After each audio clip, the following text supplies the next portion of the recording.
Hello दोस्तों, विहान कहानियां में आपका स्वागत है। बसंतपुर नाम के एक छोटे से गांव में लता और घनश्याम नाम के पति पत्नी अपने दो बच्चों पिंकी और चिकू के साथ एक छोटे से घर में रहते थे। घनश्याम सेठ धनीराम के यहाँ खेतों में मजदूरी का काम करता था और लता गांव के एक बंगले में खाना और साफ सफाई का काम करती थी। दोनों पति पत्नी खूब मेहनत और मशक्कत करके अपने और अपने बच्चों का पेट भरते थे। यूं तो हमेशा ही गर्मी के समय 40 डिग्री तक तापमान चल जाता था, लेकिन इस साल तापमान बहुत ज्यादा बढ़ गया था, जिस वजह से बसंतपुर गांव के लोग बहुत ज्यादा परेशान थे। दिन हो या रात हो, लोग गर्मी से बेहाल थे। इस साल तो बहुत ज्यादा गर्मी पड़ी है। इतनी कड़ी धूप में काम करना बहुत मुश्किल हो गया है। घर से निकलते ही पसीना बारिश की तरह टपकने लगता है। इतनी भारी गर्मी में तो काम पर भी जाने का मन नहीं करता। न जाने इस साल की गर्मी कैसे कटेगी। चलो अच्छा, मैं काम पर जाता हूँ, वरना सेठ गुस्सा करेंगे। घनश्याम मजदूरी पर चला जाता है। पिंकी और एक सरकारी स्कूल में पढ़ते थे। लता पिंकी और चिंटू को छोड़कर काम पर चली जाती है। उस बंगले में मालकिन हेमलता और मालिक रामचंद्र अपने दो बच्चों टीना और शिवम के साथ रहते थे। अरे लता, आ गई तू। अब चल जल्दी से सारे काम निपटा लो। पता है ना, शिवम की बर्थडे पार्टी है, तो सारे काम 4 बजे से पहले ही हो जाने चाहिए। और हाँ, इसके बाद तुम घर सजाने में भी मेरी मदद करोगी, ठीक है? ठीक है मालकिन, मैं पहले जाकर घर के सारे काम निपटा लेती हूँ। इसके बाद घर को सजाने में मैं आपकी मदद करूँगी।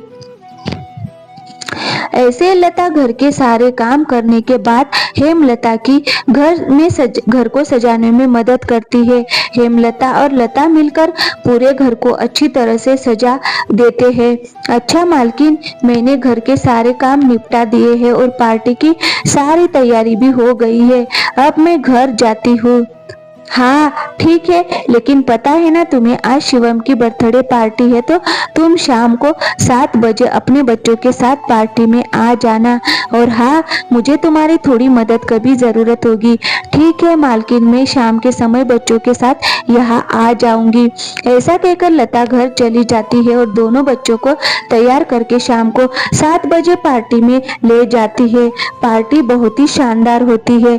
लता के बच्चे इतना बड़ा घर देखकर कहते हैं, अरे यार, ये घर कितना बड़ा है और कितना सुंदर है। बाहर कितनी गर्मी है, फिर भी इनके घर के अंदर कितनी ठंड लग रही है।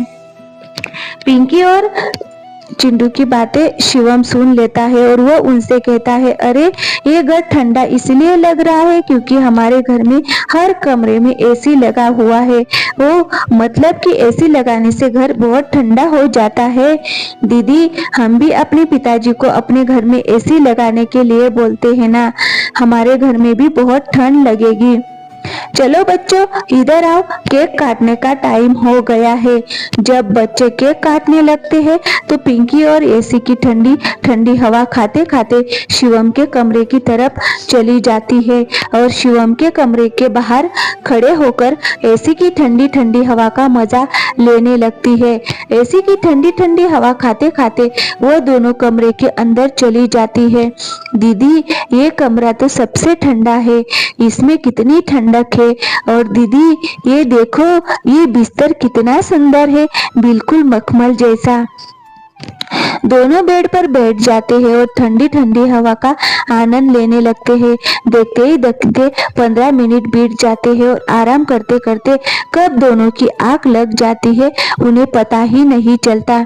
इतने ही देर में अचानक से शिवम की बहन टीना रूम में आ जाती है। वो पिंकी और दोनों को शिवम की बेड पर लेटा देखकर जोर से भड़कती है, ये दोनों मेरे कमरे में क्या कर रहे हैं? माँ, इधर आओ, देखो ये दोनों मेरे बेड पर क्या कर रही है। टीना की आवाज सुनकर हेमलता कमरे में आती है। तुम दोनों अभी के अभी मेरे बेड से उठो। पिंकी और हेमलता की आवाज सुनकर जग जाते हैं। लता भी हेमलता की आवाज सुनकर भागी भागी चली आती है। क्या हुआ मालकिन, आपकी बहुत जोर से नीचे आवाज आ रही थी। क्या हुआ ये पूछ, क्या नहीं हुआ ये देख नहीं रही है? तेरे बच्चों ने अपने गंदे मैले बदबूदार कपड़ों से मेरा पूरा बेड गंदा कर दिया। तेरे बच्चों ने ऐसी देखा नहीं कि सोने चले आए मेरे बेड पे। हद होती है यार। मैं तो तेरे बच्चों को इसलिए बुलाया था कि इनका भी थोड़ा मन लग जाएगा। इन्होंने कभी ऐसी पार्टी लाइफ में नहीं देखी होगी ना। देख लेंगे। भूल गई है हमारा घर ये कोई धर्मशाला नहीं है कि कोई भी भिखारी हमारे कमरे में आ जाएगा और आकर सो जाएगा। तो अभी कभी अपने बच्चों को ले निकल यहाँ से, और हाँ, कल से काम पर भी आने की जरूरत नहीं है। मालकिन ऐसा मत करो, मेरी बात को सुनो। बच्चे नादान हैं। मैं वादा करती हूँ आगे से ऐसा दोबारा नहीं होगा। ये मेरी आखिरी भूल समझकर माफ कर दीजिए मालकिन।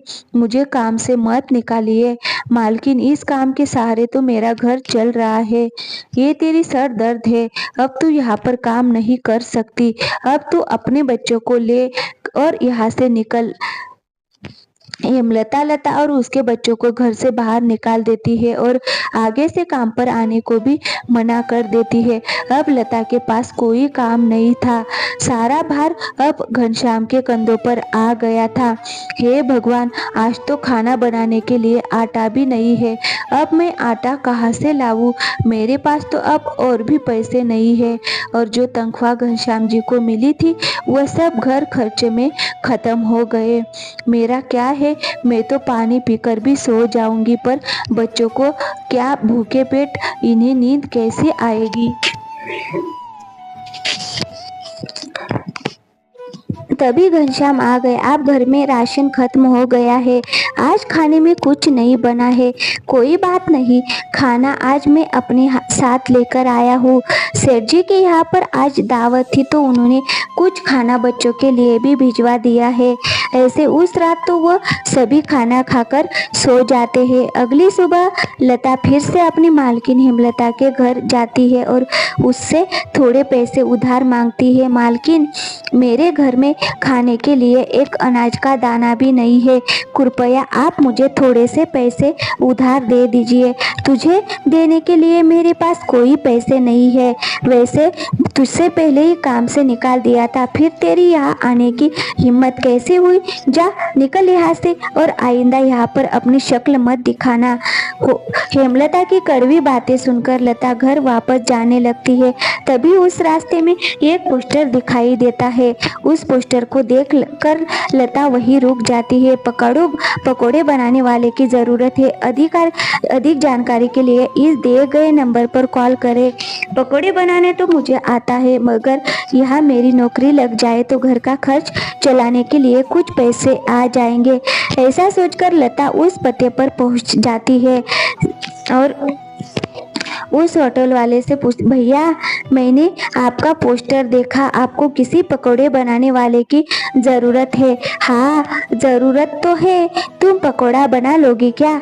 तुम पकौड़े बनाने आते हैं? हाँ सब, मुझे कई तरह के पकौड़े बनाने आते हैं, जैसे मिर्च का पकौड़ा, पालक का पकौड़ा, पनीर का पकौड़ा, और भी कई प्रकार के पकौड़े मुझे बनाने आते हैं। तो ठीक है, तुम आज से ही काम पर लग सकती हो।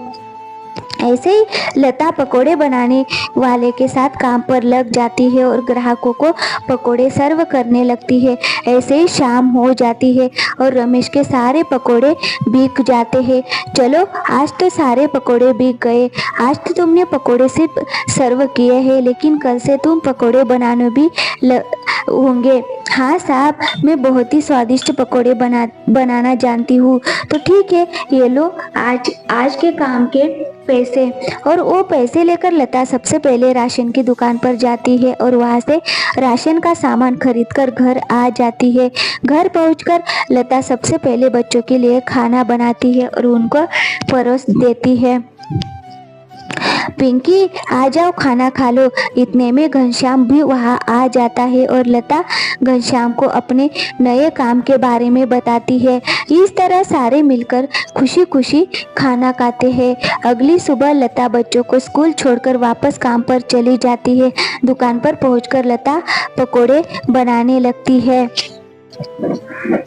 लता के बने हुए पकौड़े ग्राहकों को बहुत पसंद आते हैं।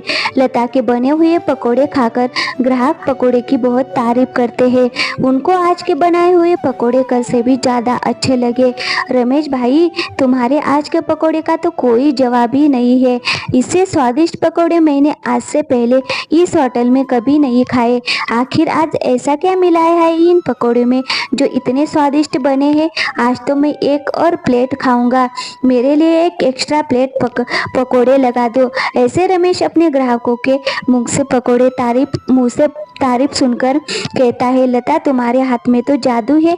तुम्हारे हाथों के बने पकौड़े खाकर ग्राहक एक्स्ट्रा प्लेट पकौड़े खा रहे हैं। तुमने तो कमाल ही कर दी। आखिर ऐसा क्या मिलाया है इन पकौड़े में जो ग्राहक इतनी तारीफ कर रहे हैं? साहब जी, कुछ खास नहीं मिलाया, बस थोड़े से नमक मिर्च मसाले बराबर मात्रा में डाले हैं। बस ऐसे ही रमेश के आज के पकौड़े बहुत जल्दी ही खत्म हो जाते हैं। आज तो पकौड़े बहुत जल्दी ही खत्म हो गए। कल से हमें और ज़्यादा से ज़्यादा पकौड़े बनाने होंगे। और हाँ, अब हमारी पड़ोस की पकौड़े की सेल और ज़्यादा अच्छी होने लगी है। इसीलिए कल मैं दुकान में एसी लगवा रहा हूँ। इससे ग्राहक भी एसी की ठंडी ठंडी हवा में पकौड़े का मज़ा लेंगे और हमारे पकौड़े की सेल और ज़्यादा बढ़ेगी। तुम क्या कहती हो? जी साहब, ज़रूर। विचार तो आपका बहुत अच्छा है। अगले दिन रमेश अपनी दुकान में एसी लगवा लेता है और जैसा उसने सोचा था वैसा ही हुआ। एसी लगने के बाद रमेश के दुकान पर ग्राहकों की संख्या बढ़ जाती है। ग्राहक ठंडी ठंडी हवा में बैठकर पकोड़े खाने का आनंद उठाते हैं। ऐसे ही रमेश के आज भी सारे पकोड़े बहुत जल्दी ही बिक जाते हैं। शाम के समय जब लता घर वापस आती है और वह और पिंकी को आपस में बातें करते हुए सुनती है। दीदी, उस दिन पार्टी में कितना मजा आ रहा था ना। कहा हम उस दिन एसी की ठंडी ठंडी हवा खा रहे थे और कहा आज हम इतनी गर्मी में बैठे हैं। काश हमारे घर में भी एसी होती तो हम भी अभी भी एसी की ठंडी ठंडी हवा खा रहे होते। इतने में लता अंदर आ जाती है। अरे, और पिंकी, तुम दोनों क्या कह रहे हो? तुम दोनों ने अपने स्कूल का होमवर्क किया? चलो जल्दी से अपना अपना होमवर्क कर लो। मैं खाना बनाने जा रही हूँ। इसके बाद खाना खाकर जल्दी से सो जाना। कल तुम्हें सुबह उठकर स्कूल भी तो जाना है ना। ठीक है माँ, हम स्कूल का काम करके आते हैं। ऐसे दिन बीतते जाते हैं और लता के हालात पहले से ही ठीक हो जाते हैं। ऐसे ही एक दिन सुबह लता काम पर जा रही होती है, तभी उसे फैन की एक दुकान थी। उस दुकान पर कई सारे सामान थे, जैसे कूलर, पंखा, फ्रिज, एसी इत्यादि। लता का ध्यान उस दुकान में रखे पुराने एसी की तरफ जाता है।